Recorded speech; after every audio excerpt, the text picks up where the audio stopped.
Welcome to the fourth episode of Ribana Review, a program of stories, essays, and book reviews. My name is Robert Boucheron. I will be your host for a half hour of reading aloud with illustrations and author photographs. The print magazine Ribana Review is published 4 times a year in Charlottesville, Virginia, on the Ribana River. I am the editor. The magazine is available in bookstores on the Main Street Mall in Charlottesville, Second Act Books and New Dominion Bookshop, and bookstores in Winchester, Stanton, and Roanoke, Virginia. You can order a copy or a subscription from the website ribanareview.com. Contributors to the magazine live all over the world, and they write about places far and wide. In this program, we will visit a beach in California, ancient Babylon, the historic Jefferson School in Charlottesville, the Bahamas, and North Carolina. The magazine has notices about other publications, book sales, literary events, and reading. Book reviews are of titles you may not have heard about, from small presses and by authors who are not yet bestsellers. We offer a mix of novels, stories, science, culture, and history. To read the books mentioned here, please visit your local bookstore, online, bookseller, or the public library. Child's Play, a story by Dina Clark. Mark sits cross-legged on the sand and relishes his sandwich. He is unconcerned about his clothing, the slacks and dress shirt. A young girl, maybe 10 years old, starts kicking sand in his direction. "Hey!" a mother off in the distance yells loud and clear at her daughter. Mark turns toward the mother and puts his hand in the air, a gesture to show all is well. The girl backs off, but continues to test the limit. She smiles sheepishly, somewhere between regret and glad. "So, your mom thinks you're annoying me," Mark says with a smile. The girl ignores the comment and continues to muck about in the sand, just playing, not really creating anything out of dry sand, without a pail, shovel, or any sand toys. "What's your name?" Mark asks. He waits for a moment. "Kate," she says softly. Mark returns to his sandwich. "I used to be a kid too, you know." Nothing. "I know, hard to believe. I was a rascal. I gave my mom such a hard time." Kate smiles shyly. Mark laughs to himself, incredulous that he could be 40 years old. When his father turned 40, he seemed ancient. He seemed suddenly to tire all the time, and his sense of humor began to fade. Mark was 15 years old, and he knew his father could no longer be relied upon to shoot hoops or venture out for fishing expeditions. Mark is determined not to follow in his father's footsteps. He stands up, almost finished with eating his sandwich. "You know, if you're going to build something, you need a pail or shovel, something. Do you have a pail or shovel?" "Over there." Kate points behind her to her mother, who is observing the interaction. The girl hesitates a moment and then goes to retrieve the pail and shovel, returning to where Mark is now standing. "That's better. What are we going to build?" Mark asks. "Don't say a castle. Everyone always builds a castle." Kate is starting to understand his humor. "I don't know," Mark ponders. Returning to his cross-legged seated position, he gestures for Kate to join him. He looks over at Kate's mom and gives her a reassuring wave. Kate grabs her pail, runs toward the water a bit too far, and shovels up some wet sand. She returns giggling and wet from a wave that splashed up to her waist. She tosses the pail toward Mark and returns to the water, letting a wave drench her more thoroughly. She returns and plops down beside Mark. She shakes herself off in front of him so that he too gets a bit wet. "Kate," Mother speaks again, loud and stern. Kate looks toward her mom with that borderline smile. Okay, Kate, I don't mind getting a little wet, but I do have to go back to work, so I can't go back looking all soggy. Let's build a gym, Kate announces. Let me try this. Mark uses wet sand to make a rather lopsided rectangular structure. It sags and wobbles. He assesses his creation from a few different angles. Pretty sad, he says. Yeah, ugly, Kate says. Well, I don't know about ugly, Mark acts offended. It just needs a little work. The Executioner of Babylon, a story by Linda Teasel. In the city of Babylon long ago, a soldier killed his comrade in a drunken brawl. He woke the next day in jail, bruised and bloody, his tunic torn. He had a vile headache and no recollection of the night before. The jailer told the soldier what he had done. Dadgummit shed bitter tears over his comrade Gosh Golly. They had marched to battle side by side, fought shoulder to shoulder, and sipped beer through straws from the same tub. Also, he would be condemned to death. The law took no notice of accident, insanity, or extenuating circumstances. If the case went to trial, Gosh Golly's widow and infant son would appear in mourning to demand justice, and the court would hear their plea. The jailer hauled Dadgummit in shackles before the king, who sat on a throne flanked by carved cherubim. Half naked, the soldier bowed his head. He felt sick to his stomach. He was a big man, with thick arms and legs, broad shoulders, and a curly black beard. The king was reluctant to lose a mighty warrior. The army needed men, and this one was a killer. As it happened, the post of executioner was vacant. The job came with a house in the city, a salary and benefits, but no one ever applied for it. Babylonian society detested and shunned the executioner. The king addressed the prisoner, who stared down at the palace floor. Look up when I speak to you, Dadgummit. The evidence shows you are guilty of murder.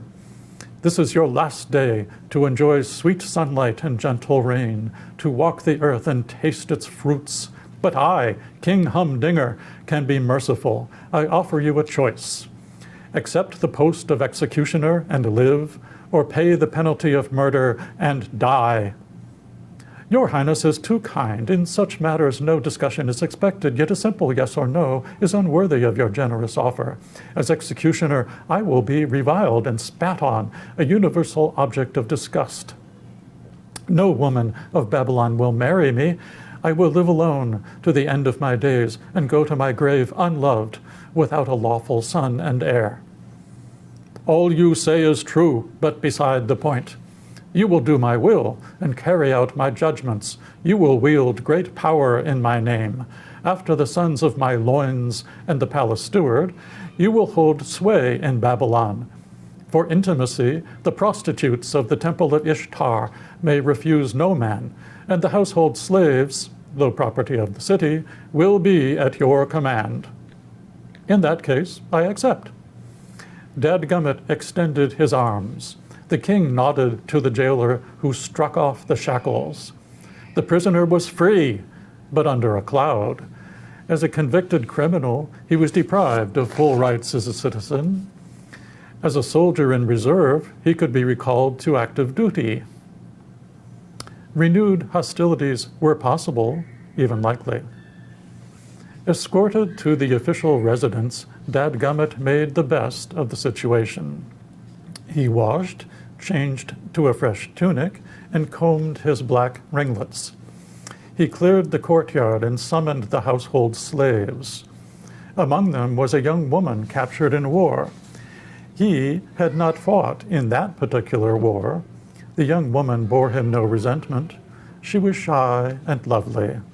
"What is your name?" Dadgummit asked. "Honeybun," she answered. Jefferson School, an essay by Sybil Chambers. A short walk west of the Main Street Mall in Charlottesville is a former public school, still owned by the city, renovated and repurposed. The large red brick building is home to several nonprofit organizations. The gymnasium of the school is open to the public and operated by the city's Parks and Recreation Department. On the second floor of the school is the Jefferson School African American Heritage Center, reached from entrances on Commerce Street and a garden on 4th Street Northwest. The center's mission is to honor and preserve the rich heritage and legacy of the African American community of Charlottesville and Albemarle County, and to promote a greater appreciation of their contributions. Admission is free to local residents. School groups are welcome if the visit is arranged in advance. The gallery and museum are open Tuesday to Friday, 1 to 6 p.m., and Saturday, 10 a.m. to 1 p.m. The Jefferson School opened in the fall of 1865 as a Freedmen's Bureau School, located on West Main Street at the site of the Delavan Hotel, which it shared with the burgeoning First Baptist Church. It was both a graded or elementary school and a normal school to train teachers. Anna Gardner, an abolitionist from Massachusetts, led the school. Isabella Gibbons, born in 1835 and enslaved at the University of Virginia, taught at the school for 20 years. In 1894, the Jefferson Graded School moved to Commerce and 4th Streets. In 1925, it was replaced with a larger brick building with a central auditorium, large windows, high ceilings, and several additions to the north. This is the building that stands today. The Jefferson School African American Heritage Center opened in 2013 as an anchor tenant of the renovated building. It offers a wide range of interdisciplinary programs, including a permanent exhibition, Pride Overcomes Prejudice, that tells the history of the Jefferson School through the voices of alumni and Black community members. A gallery offers rotating contemporary art exhibitions featuring artists of the Black diaspora, lectures, and a film and theater program. There are 6 annual public celebrations. One of these is Juneteenth, which commemorates the end of slavery in Texas on June 19, 1865. Within the Heritage Center, the Isabella Gibbons Center researches the history of Albemarle County and the surrounding region from enslavement through the present. It offers help in genealogy research. It also conserves and studies documents, such as the high school yearbooks from 1940 to 1951. The yearbooks record the school's culture. They also articulate the aspirations of the larger Black community that supported their children and activities. Alumni Oral History is a series of 60 recordings of students who attended the Jefferson School. Seaville Mapping Project is a map and log of all properties that contained racial covenants, which prohibited the sale of real estate to African Americans. Jack Kerouac at 100, an essay by Brother Boncourt. This year marks the centennial of Jack Kerouac, born in 1922 in Lowell, Massachusetts, as Jean-Louis Kerouac. He is the author of On the Road, an important American novel. He published many other books of fiction, poetry, and travel, and more appeared after he died. He named the Beat Generation the literary movement of the 1950s. With Allen Ginsberg and William S. Burroughs, he is one of its most famous members. One of 3 children of working-class parents, Kerouac was a high school football star, a seaman in the Merchant Marine during World War II, a cross-country hitchhiker, a Buddhist alone on a mountaintop, a railroad brakeman, a heavy drinker and drug user, and a perceptive fan of jazz music. Though not tall or especially strong, and despite a boyhood of comic books and fantasy play, Kerouac emerged in Lowell High School as an athlete, a fast runner, good at track and field events, and in his last 2 years, on the football field. His football exploits made the local news. He was stocky, with thick black hair, a handsome face, and a quiet manner. On graduation in 1939, Kerouac was recruited for the Columbia University football team on a full scholarship. First, though, he had to repeat a senior year of classes at the Horace Mann School in the Bronx. His parents moved to Queens, and Jack made a long commute by subway. This was the opportunity of a lifetime, an American success story, a radical change in fortune. But the young man had already decided to be a writer. The demands of academic authority, the football coach, and the upper middle class were too much to bear.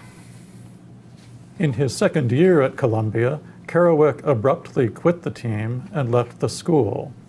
It was an impulsive, self-destructive act. He would repeat this quitting act several times.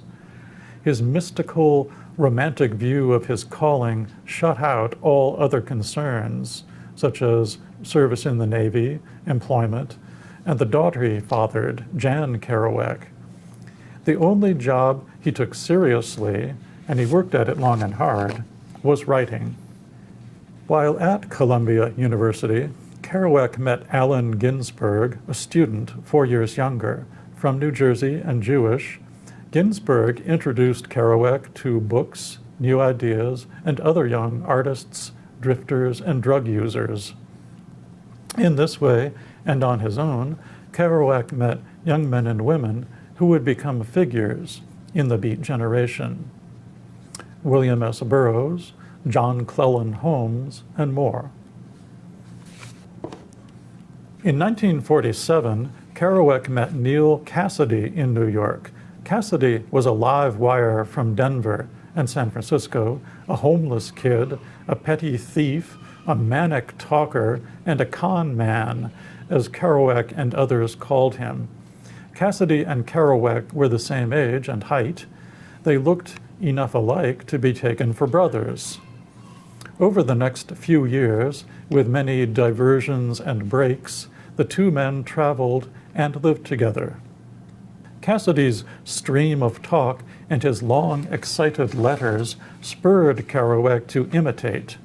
He also used the poetry of Walt Whitman, the novel Ulysses by James Joyce, and the radical writings of his Beat friends to forge a unique, ecstatic style. Kerouac made Neal Cassady into the electric character Dean Moriarty, and himself into a sad bumbler named Sal Paradise. On the Road became a classic buddy story. Book review, Bear Wallow, History by Jeremy B. Jones. Bear Wallow is the name of a mountain a few miles southeast of Asheville, North Carolina. Jeremy B. Jones's ancestors settled there about 200 years ago, and he grew up there. After college and a year of teaching in Honduras, Jones returned to teach for a year in the same Edneyville Elementary School he attended. His grandparents, his wife's family, and a host of friends and relations still lived in the area. He recorded their memories, gathered documents, researched local history, and made notes of his own experience. Bear Wallow, a personal history of a mountain homeland, is the result of that year, 2005, when Jones was 24 years old. He now teaches at Western Carolina University in Cullowhee, not far to the west. The book was originally published in 2014 and reissued in 2021. In the meantime, J.D. Vance published Hillbilly Elegy in 2016. Vance's book is billed as an analysis of a culture in crisis. loaded with dubious cliches about poor whites, drug abuse, alcoholism, violence, and the bad effects of the welfare state, Hillbilly Elegy is more of a political tract than a sincere attempt at history. Some of Jones's teachers were still at Edneyville Elementary. He had to adjust to his new role in the faculty lounge and remember he was an adult. He coached Mexican children in English, taught them songs, and tried to instill confidence. He also supervised PE, or gym class, and translated from English to Spanish for the children and their parents, agricultural migrants, and service workers. In telling this story, he often flashes back to life in Honduras, details of what he ate and how he traveled. The mountainous area where he taught was much like Appalachia 80 years before, developing from subsistence farming. Jones was an agent of modernization. He assembled the book from articles and essays, so it often repeats and meanders. There are bicycle rides in the afternoon after school, hikes with the two dogs, and visits with Grandma, who has old documents and videotapes. On the road, he spots a burning tractor that threatens to start a forest fire. Neighbors are nosy, and gossip is inevitable. The personal mixes with the historical in a way that is sometimes naive and sometimes profound. The historical characters are Jones's ancestors. Abraham Kuykendall was the earliest, a semi-legendary figure who appears several times. Jones confirms what he can about Abraham Kuykendall, but he also plays with the mystery story, larger than life, with biblical overtones. Given the large number of kin, the family tree provided in front is a thoughtful touch. So is the map of Clear Creek and the village of Fruitland, named for apple orchards. This is Cherokee country. Another ancestor ties Jones to the forced removal called the Trail of Tears. Jim Harrell and his son Baby Ray, the author's grandfather, are country characters. They wreck vehicles, barter and trade most anything, but especially livestock, and they don't care a lick what other people think. 2 chapters sketch the discovery of Appalachia after 1880, when the railroad reached Asheville. This era saw both the start of writing about the backward and peculiar people, the Scots-Irish, and an appreciation of their music, crafts, legends, and dialect. Jones himself plays the banjo. He is an authentic guide to this very American place. Book review, Eleutheria, novel by Allegra Hyde. Eleuthera is an island in the Bahamas. With an I added to the end, it is the setting for Allegra Hyde's novel of environmental catastrophe, youthful idealism, academic life, and screwball comedy. Willa Marks is the heroine. Like the author, Willa grew up in New Hampshire, but while Hyde is witty and satirical, Willa is naive and optimistic. The only daughter of survivalists in an old hunting cabin in the woods, Willa escapes their doomsday chatter and conspiracy theories by making terrariums in the half-finished bunker or bomb shelter. When she is 17, her parents die of a drug overdose.